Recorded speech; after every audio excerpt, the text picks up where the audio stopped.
অনেক দূর থেকেই দেখা যাচ্ছে দাউ দাউ করে জ্বলছে আগুন। আকাশ ছেয়ে গেছে কালো ধোঁয়ায়।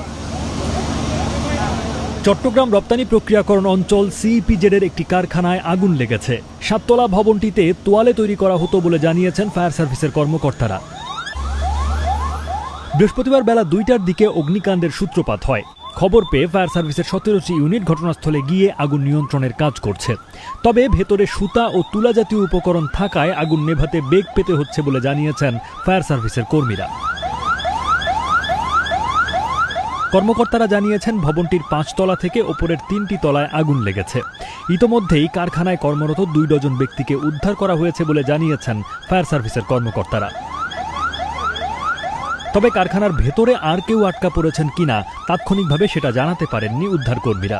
কিভাবে আগুন লাগলো সেটি এখনও নিশ্চিত করে বলতে পারেননি ফায়ার সার্ভিসের কর্মকর্তারা।